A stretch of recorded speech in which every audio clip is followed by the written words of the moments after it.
नमस्कार दोस्तों, आज मैं आपके लिए लाया हूँ नया टॉपिक और इस टॉपिक का नाम है relationship between zeros and coefficient of a polynomial. जिसे भी जीरोस के बारे में कुछ डाउट हो वो प्लीज़ लास्ट लेक्चर जरूर देखें। और आज हम यहाँ डिस्कस करेंगे कि जीरोस और कोएफिशिएंट्स में क्या रिलेशन होता है। तो आइए पहले हम ये समझ लेते हैं कि कोएफिशिएंट होता क्या है। जीरोस को तो अपन ने समझ लिया है और कोएफिशिएंट के बारे में समझते हैं। जैसे कि हमारे पास एक ये पॉलिनोमियल लिखा हुआ है,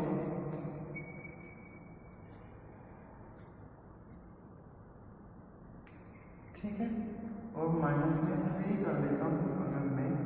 तो ये जो पॉलिनोमियल है इसमें हर एक टर्म में ये जो नंबर आया हुआ है, या यूँ कहते हैं जो वेरिएबल के साथ में नंबर लिखा हुआ है वो इस साइन के साथ में ही कहलाता है इस टर्म का कोएफिशिएंट। जैसे कि यहाँ पे x की पावर 4 के साथ में 5 है, मतलब 5 क्या है, x की पावर 4 का कोएफिशिएंट है।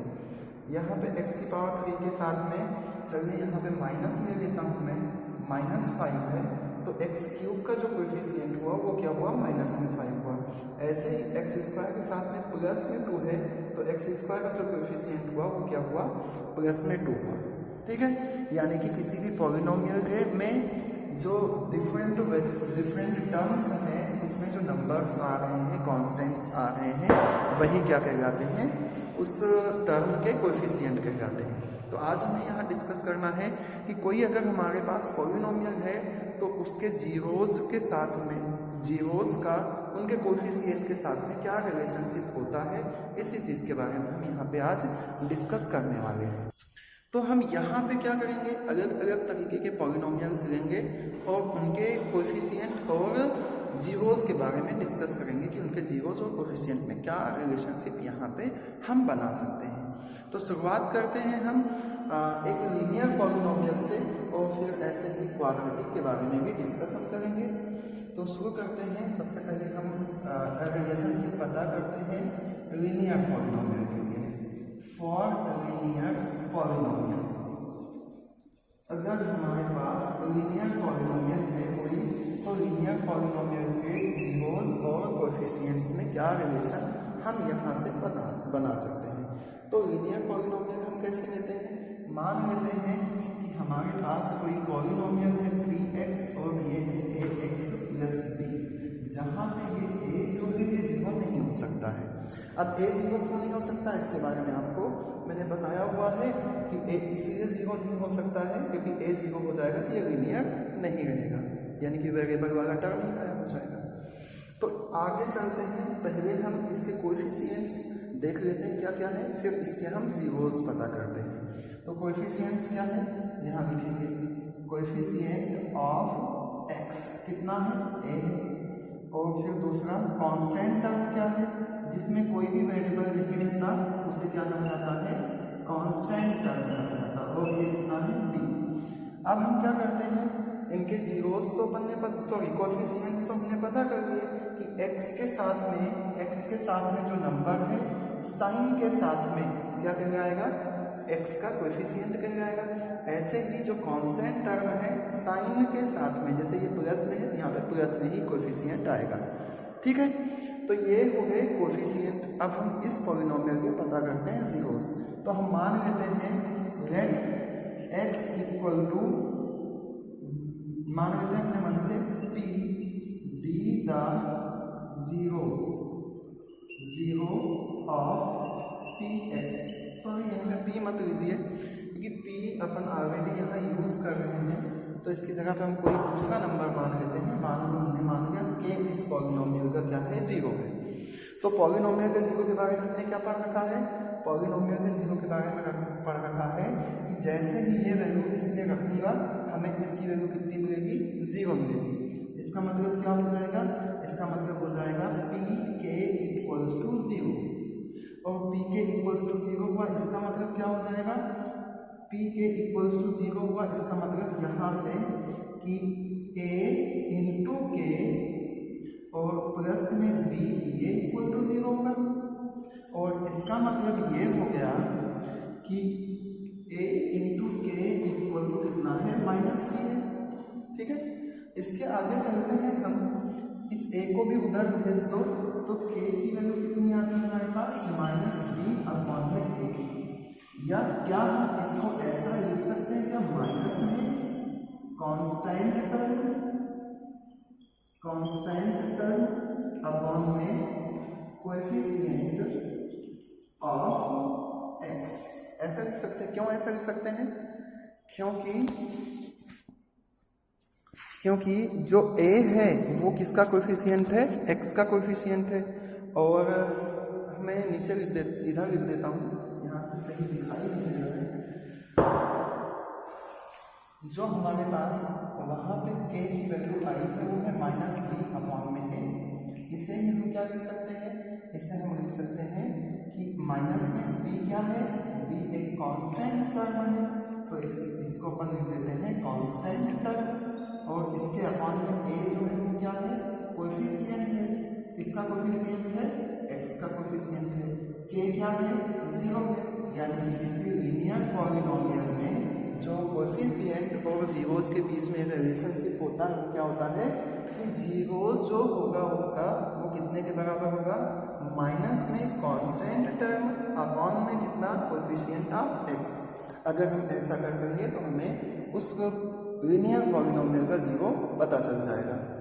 अब आते हैं इसके आगे और डिस्कस करते हैं कि अगर हमारे पास कोई क्वाड्रेटिक इक्वेशन हो, यानी 2 डिग्री वाले इक्वेशन हो, तो हम उस पॉलिनोमियल का जीरोस और उसके कोएफिशिएंट के बारे में कैसे रिलेशनशिप ड्राइव कर पाएंगे या पता लगा पाएंगे। तो मान लेते हैं दूसरा डिस्कस करते हैं फॉर क्वाड्रेटिक पॉलिनोमियल।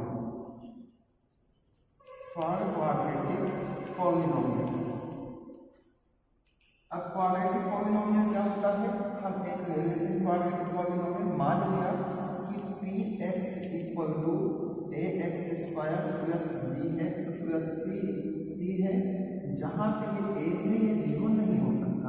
a क्यों जीरो नहीं हो सकता, क्योंकि ax² का कोएफिशिएंट है। अगर ये जीरो हो गया तो ये क्वाड्रेटिक पॉलिनोमियल नहीं रहेगा। ठीक है।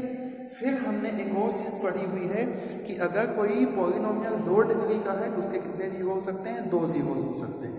ठीक है। आगे आते हैं, करते हैं इसके बारे में डिस्कस। सबसे पहले ले लेते हैं कोएफिशिएंट कौन कौन से हैं। तो इक्वेशन पॉलिनोमियल को देखते से हमें समझ में आता है कि x² के साथ में कौन सा नंबर है, a है, x के साथ में कौन सा नंबर है, b है, और c जो है ये कांस्टेंट टर्म है। तो हम यहाँ पे इस चीज को लिख देते हैं कि कोएफिशिएंट ऑफ x² कितना है, a है। दूसरा कोएफिशिएंट ऑफ x कितना है, ये है b। और ऐसे ही कांस्टेंट टर्म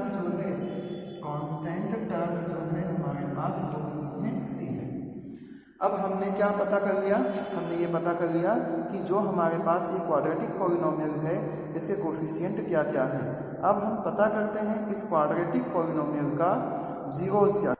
तो हम मान लेते हैं जीरोस पता करने के लिए कि अगर ये क्वाड्रेटिक है तो हम कोई 2 जीरोस इसके मान लेते हैं। तो हमने मान लिया let alpha and beta be the zeros of px। क्या है, अल्फा और बीटा क्या है, px के जीरोस है। अगर अल्फा और बीटा px के जीरोस है तो क्या होगा, इसका मतलब ये होता है कि x माइनस अल्फा और x माइनस बीटा ये क्या होंगे, x माइनस अल्फा और x माइनस बीटा क्या होंगे, फैक्टर हो जाएंगे पॉलिनोमियल px के। Be the factor of px। अगर x = अल्फा और x = बीटा क्या है, x = अल्फा और x = बीटा इस पॉलिनोमियल के जीरोस हैं, तो हमारे पास x माइनस अल्फा और x माइनस बीटा क्या हो जाएंगे, px के फैक्टर हो जाएंगे। अगर ये फैक्टर हो जाएंगे ये दोनों, तो हम क्या कह सकते हैं, देयरफॉर कह सकते हैं x minus alpha into x minus beta is also a factor P x. ठीक है, अगर x minus alpha x minus beta अलग अलग फैक्टर्स हैं पॉलिनोमियल पी एक्स के, तो क्या होगा, उनका मल्टीप्लाई करके जो आएगा वो भी क्या होगा, एक फैक्टर होगा पॉलिनोमियल पी एक्स का। अब मुझे ये रब करना पड़ेगा आगे बताने के लिए, तो वीडियो को पॉज करके आप लोग ये नोट डाउन कर लीजिएगा, फिर उसके बाद अपन आगे बढ़ेंगे। तो देखिए अब हम इसको क्या करते हैं, रब करके आगे लिखना चालू करते हैं। अगर ये इसका फैक्टर होगा तो हम इसे किस तरीके से लिख सकते हैं, हम लिख सकते हैं a x square plus b x plus c equals to x minus alpha और एक्स माइनस बीटा, इसी पी एक्स के क्या है फैक्टर है। इसका मतलब हम इसे क्या लिख सकते हैं, a into x minus alpha into x minus beta, इस तरीके से हम इसे एक्सप्रेस कर सकते हैं। ठीक है, अब इसी स्टेप को हम आगे कैसे लिख सकते हैं, के को बाहर ही रहने दीजिए और इसको कर देते हैं मल्टीप्लाई। एक्स का एक्स से मल्टीप्लाई होगा तो एक्स स्क्वायर आ जाएगा, एक्स का बीटा से होगा तो माइनस बीटा एक्स आ जाएगा, इसका अल्फा से होगा तो माइनस में अल्फा एक्स आ जाएगा, इसका इससे होगा तो माइनस माइनस क्या हो जाएगा प्लस और आ जाएगा अल्फा बीटा। यानी कि हमारे पास क्या आ जाएगा, के इंटू एक्स का स्क्वायर, इन दोनों में से माइनस कॉमन कर लीजिए, यहाँ पे भी एक्स है यहाँ पे भी एक्स है, तो एक्स को कॉमन कर दीजिए, आपके पास क्या बचेगा, अल्फा प्लस बीटा बचेगा। ठीक है, और यहाँ पे क्या आएगा हमारे पास, अल्फा इंटू बीटा है। ये हमारे पास जो हमने पॉलिनोमियल माना था, इससे हमने जो जीरोस माने इसके अल्फा और बीटा, उससे हमने ये लिख दिया कि क्या लिख सकते हैं हम, a x square plus b x plus c को हम लिख सकते हैं k into x square minus alpha plus beta x plus alpha into beta. अब हम इसके और नेक्स्ट स्टेप पे आ जाते हैं। तो इसी स्टेप को हम कैसे लिख सकते हैं, के का मल्टीप्लाई कर देंगे अंदर, क्या आ जाएगा, के का एक्स स्क्वायर से मल्टीप्लाई तो के इंटू एक्स स्क्वायर, और के का इस स्टेप से मल्टीप्लाई हुआ तो माइनस में के into alpha plus beta into x और प्लस में के इंटू अल्फा बीटा, इतना आ जाएगा हमारे पास। अब क्या कर देते हैं हम, ये जो इधर हमारे पास ये चल रहा है, इसमें जो x आ रहे हैं इनके पावर्स को राइट साइड में जो x आ रहे हैं इनके पावर्स से कर देते हैं कंपेयर। ठीक है, क्या करते हैं, कंपेयर कर देते हैं, comparing the coefficient of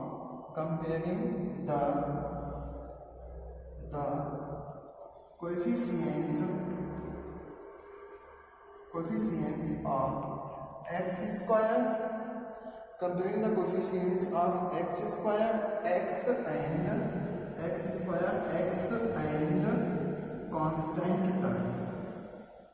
constant terms। अब देखिए यहाँ पे इस जगह पे जो हमारे पास है वैल्यूज को, उसको मैं इसके जस्ट नीचे लिख देता हूँ। यहाँ पे ए एक्स स्क्वायर है, यहाँ पे क्या है, के एक्स स्क्वायर है, यानी क्या है, ए एक्स का स्क्वायर है। फिर इसके आगे चलते हैं, तो यहाँ पे x के साथ में यहाँ पे क्या बी एक्स है, यानी कि यहाँ पे क्या है, बी एक्स है। कांस्टेंट टर्म यहाँ पे कितना सी है, तो यहाँ पे कांस्टेंट टर्म कितना है, के अल्फा इंटू बीटा, यानी कि कितना है सी। अगर हम यहाँ से टर्म को इक्वेट करें, कंपेयर करके लिखें, तो क्या लिख सकते हैं, देखिए क्या लिख पाएंगे हम, यहाँ पे एक्स स्क्वायर के साथ में के है, यहाँ पे एक्स स्क्वायर के साथ में ए है, यानी कि के की वैल्यू कितनी आ जाएगी, ए आ जाएगी, एक हो गया। दूसरा यहाँ पे फिर से आ गए, यहाँ पे माइनस है, यहाँ पे है प्लस, तो ये इतना माइनस में है, ये यहाँ पे प्लस में है, यानी कि बी जो है हमारे पास ये किसके इक्वल आ जाएगा, माइनस में के इंटू अल्फा प्लस बीटा। देखो यहाँ पे x के साथ में क्या है माइनस में k अल्फा प्लस बीटा, और यहाँ पे x के साथ में क्या है बीटा है। फिर इसके आगे चलते हैं हम, इसके आगे चलते हैं तो यहाँ पे कांस्टेंट टर्म है c, यहाँ पे कांस्टेंट टर्म है कितना कितना है k into alpha into beta, यानी कि हमारे पास जो c की वैल्यू आएगी वो कितनी आ जाएगी k into alpha into beta. अब इनकी मदद से हम पता करेंगे कि क्या क्या वैल्यूज होती हैं। देखो k की वैल्यू कितनी आई है a आई है, k की वैल्यू कितनी आई है a आई है। तो देखो भाई इधर का मैं कर रहा होगा और आगे करते हैं डिस्कस हम। इसे कह देते हैं ये इक्वेशन नंबर 1 है, ये इक्वेशन नंबर 2 है, ये इक्वेशन नंबर 3, और फिर करते हैं आगे बात। k की वैल्यू a है, b की वैल्यू ऐसी है, तो कह देते हैं हम इक्वेशन नंबर 1 लेते हैं और इक्वेशन नंबर 2 ले लेते हैं। तो यहाँ लिखेंगे बाय 1 एंड 2। 2 क्या कहता है, 2 कहता है ये है हमारे पास कितना है इतना है। तो इक्वेशन नंबर 1 क्या कहता है, कहता भैया आपके पास जो नहीं है मतलब क्या नहीं k नहीं है, तो k की वैल्यू हमसे ले लो, k की वैल्यू कितनी है हमारे पास a है, तो जहाँ पे k आ रहा है वहाँ पे क्या कर दो a रख दो, और ये क्या हो जाएगा अल्फा और बीटा। अब a को इधर भेज दो तो कितना आ जाएगा, माइनस को भी इधर भेज दो तो माइनस में b अपॉन में a आ जाएगा, ये कितना हो जाएगा अल्फा प्लस बीटा। तो हमारे पास एक रिलेशन आ गया। कैसे हमें पता चला एक रिलेशनशिप आ गया, क्योंकि अगर हम यहाँ पे देखते हैं तो एक जीरो दूसरा भी जीरो, यहाँ पे एक कोएफिशिएंट दूसरा भी कोएफिशिएंट, इसका मतलब क्या हो गया, ये एक रिलेशनशिप हो गया किसमें, जीरोज और कोएफिशिएंट में। कैसा रिलेशन है, कैसा रिलेशन है, थोड़ा ध्यान से देखें तो क्या समझ में आता है, सम ऑफ जीरोज, क्या सम ऑफ जीरोज। तो यहाँ लिख देते हैं क्या, सम ऑफ जीरोज कितना आ रहा है b माइनस का b, पॉलिनोमियल कैसा था अपने पास ax square plus bx plus c। तो सम ऑफ जीरोस क्या है, सबसे पहली बात तो आ गया माइनस, तो यहाँ पे लगा देंगे माइनस। फिर क्या है, ऊपर b है, b मतलब x का कोएफिशिएंट, यानी कि कोएफिशिएंट ऑफ x, ठीक है। अपॉन में क्या है, अपॉन में a है, a यानी कि कोएफिशिएंट ऑफ एक्स स्क्वायर। तो अपॉन में ये लिख देते हैं कि ये किसके बराबर है, कोएफिशिएंट ऑफ एक्स का स्क्वायर। तो ये आ गया एक रिलेशनशिप हमारे पास इनके जीरोज में और इनके कोएफिशिएंट में, ठीक है। क्या रिलेशनशिप आया हमारे पास कि सम ऑफ जीरोज इक्वल टू होता है कोएफिशिएंट ऑफ एक्स अपॉन में कोएफिशिएंट ऑफ एक्स का स्क्वायर। अब चलते हैं इसके आगे करते हैं डिस्कस हम। नेक्स्ट इक्वेशन अपन ले लेते हैं, मान लो अपन ये वाली इक्वेशन ले लें और ये वाली इक्वेशन ले लें, ठीक है। तो इसको मैं कर देता हूँ और करते हैं आगे डिस्कस। देखिए अब हम कह देते हैं बाय 1 एंड 3। तो थर्ड इक्वेशन कहता है भैया c इक्वल टू है k इंटू अल्फा बीटा। अब इक्वेशन नंबर 1 कहता है k की वैल्यू कितनी है 1 है, a है, तो भैया होने दो, k की जगह पे a लिख देंगे, अल्फा इंटू बीटा लिख देंगे और इसको इधर भेज देंगे तो c अपॉन में क्या आ जाएगा a आ जाएगा। क्या है ये, अल्फा इंटू बीटा।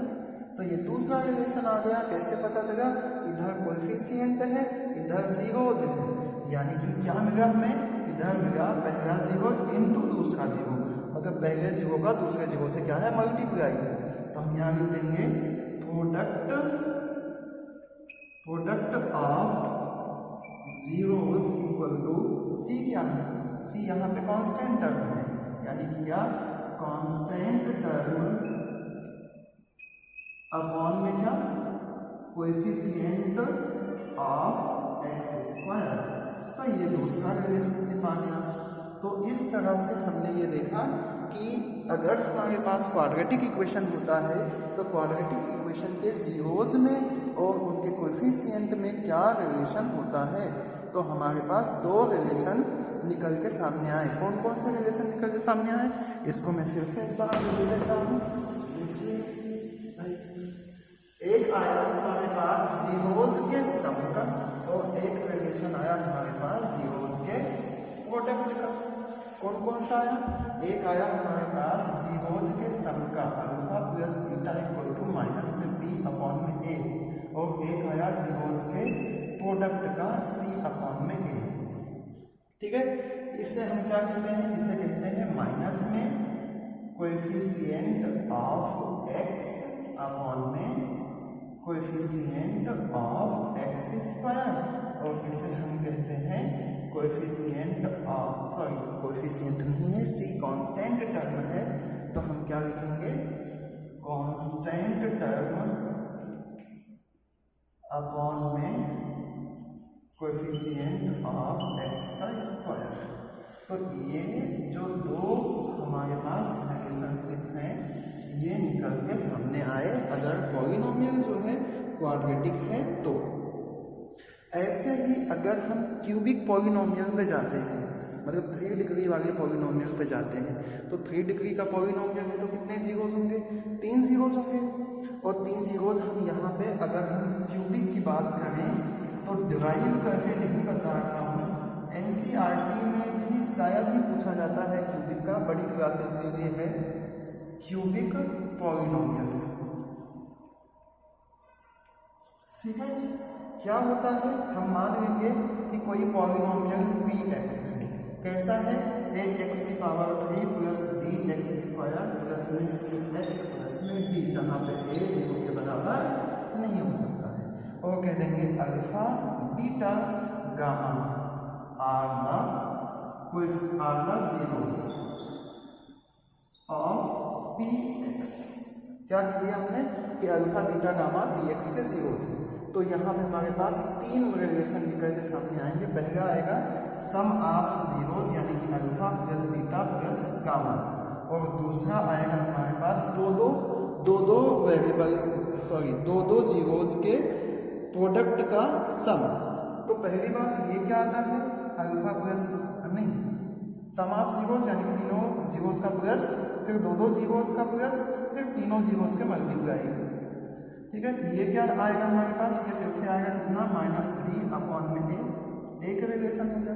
दूसरा क्या आएगा, दो वेरिएबल का मल्टीप्लाई करके प्लस, यानी कि alpha into beta plus beta into gamma plus gamma into alpha, ये आता है c अपॉन में a।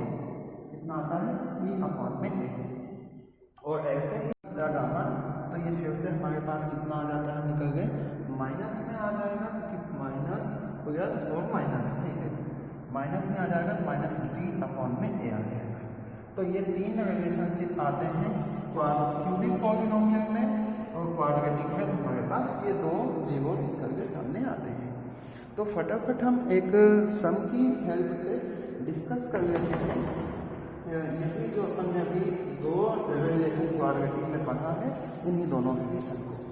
ठीक है, देखिए अगर हमारे पास मान लो कोई पॉलिनोमियल दिया हुआ है,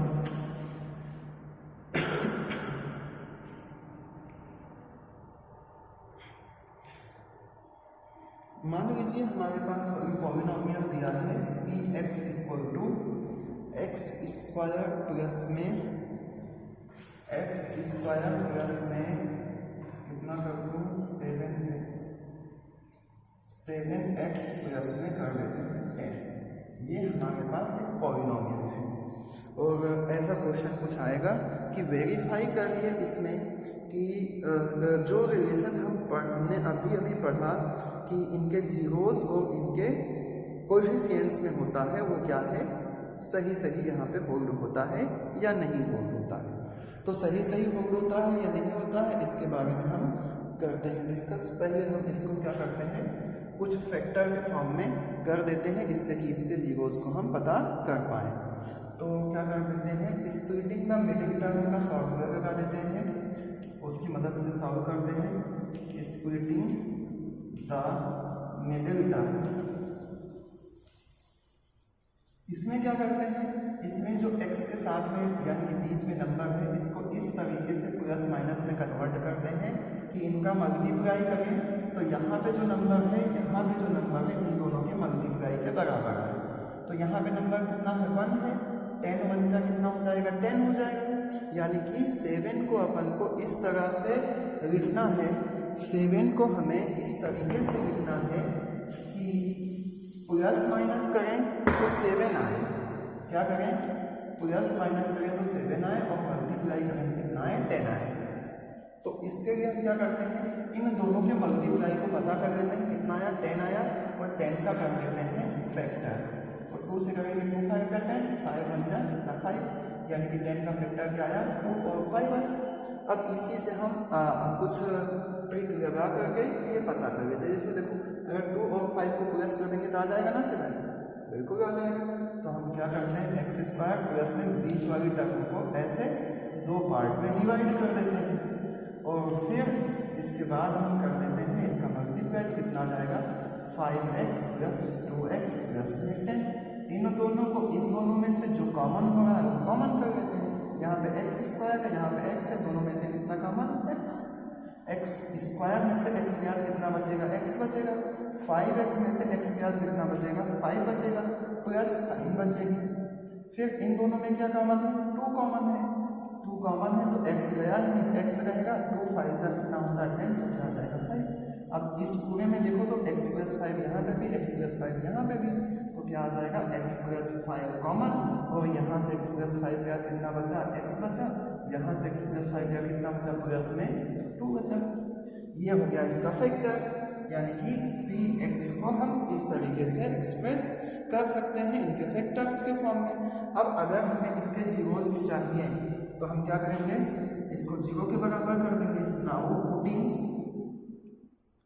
putting p of x equal to 0, यानी कि p ऑफ x को अगर हम 0 के बराबर करते हैं तो हमारे पास क्या रिजल्ट आएगा x plus 5 into x plus 2 equal to कितना 0 आ जाएगा। x plus 5 into x plus 2 equal to 0 है, दो नंबर का मल्टीप्लाई 0 है, इसका मतलब क्या होगा या तो x प्लस 5 0 के बराबर होगा या फिर x प्लस 2 जो है ये 0 के बराबर होगा। अगर ये 0 के बराबर होगा तो x की वैल्यू माइनस में 5 आ जाएगी और अगर वो 0 के बराबर होगा तो x की वैल्यू माइनस में 2 आ जाएगी।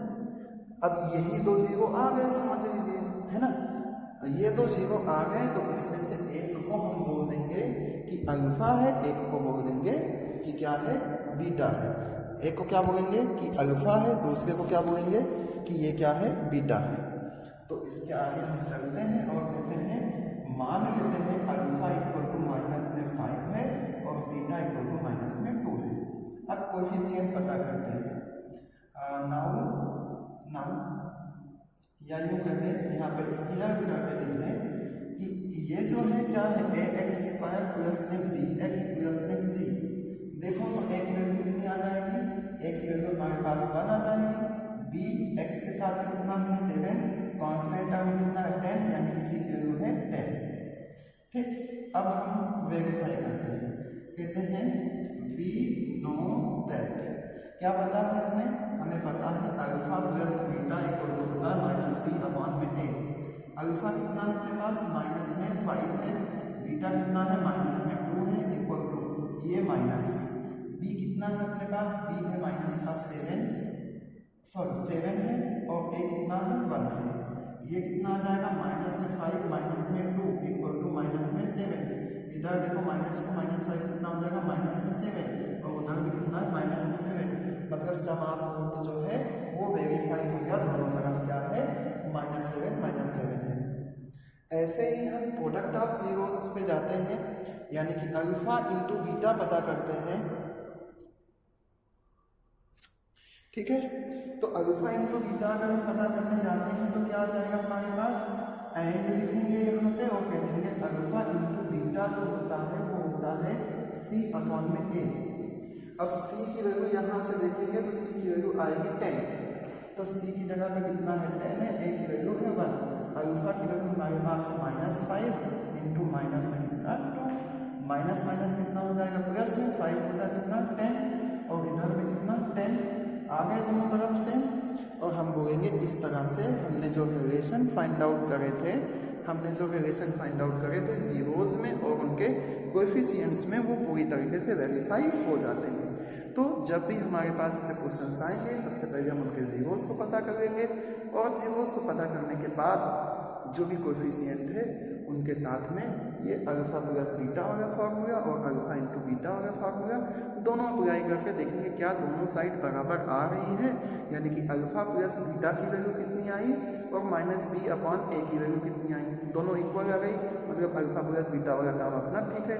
फिर ऐसे ही अगर दोनों इक्वल आ गए प्रोडक्ट के फॉर्म में, अल्फा इंटू बीटा पता करा, सी अपॉन ए की वैल्यू, अल्फा इंटू बीटा पता करा, सी अपॉन में ए की वैल्यू पता करा, और देखेंगे क्या दोनों बराबर आ रहे हैं, दोनों बराबर आ रहे हैं तो वेरीफाई हो जाएगा।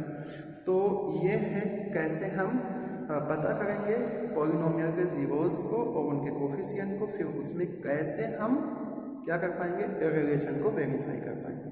ठीक है, आज की वीडियो इतनी ही। इसके आगे जो भी एक्सरसाइज के क्वेश्चंस रहेंगे वो हम डिस्कस करेंगे नेक्स्ट लेक्चर में। आज के लिए इतना ही, बाय बाय।